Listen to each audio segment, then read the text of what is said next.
Hi, my name is Sarah Failing, and I'm going to be talking about safe learning environments and mindset.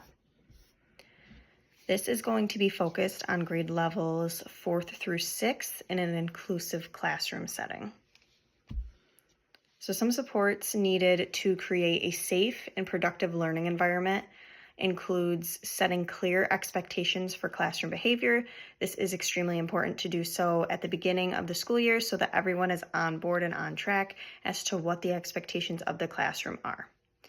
Fostering positive relationships with students is another great way to have a safe and productive learning environment because this really instills basic trust and needs between the student and yourself to be able to foster a better learning environment where students are more focused to be engaged and learn.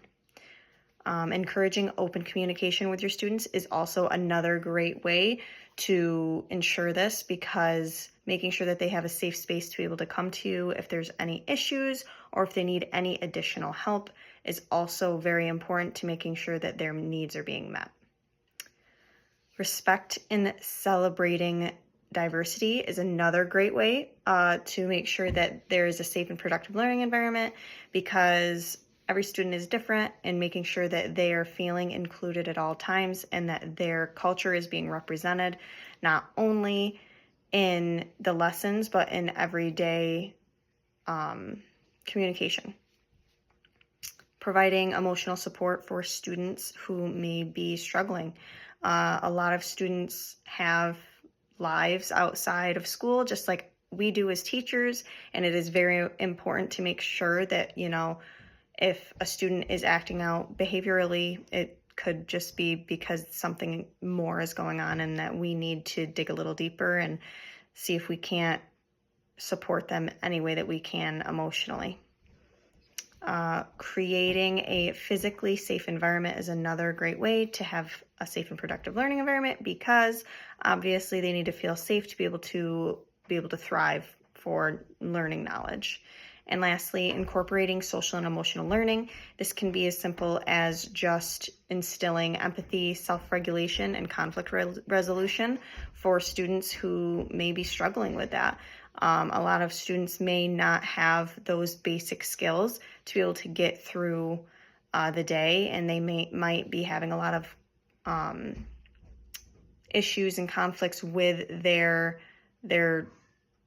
peers, and that can really affect them on a deeper level for learning as well because they could be worried about that rather than worrying about their schoolwork. There is a lot of research about the effects of a teacher's mindset on the environment in the classroom and how it can really impact students.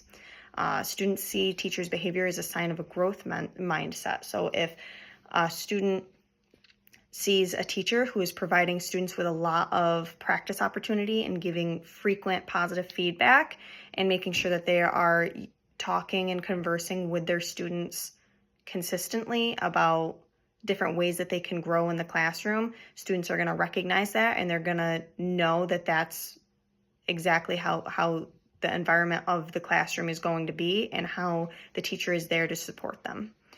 Encouraging consistent use of growth-oriented teaching methods is also another way for students to be able to see that the teacher's mindset of the environment is very important and that education comes first and foremost. So I do have 3 to 5 tips for developing a supportive learning environment that encourages self-advocacy, increases independence, and emphasizes responsible technology use. The first is to, again, define clear rules and expectations in the classroom.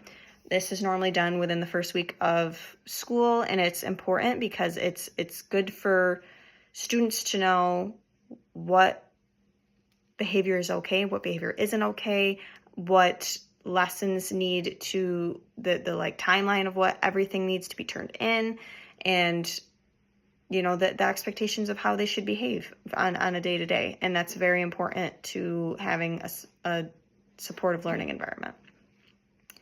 Making mistakes a learning opportunity. This is a great way to have a supportive learning environment because, this is showing hey, everybody makes mistakes. It's okay. There's no dumb questions. There is no room for judgment in our classroom, and it's a great way, because if one person made the mistake, I'm sure there's other children that have made the mistake. So it's great to focus on that and learn from our mistakes and move forward.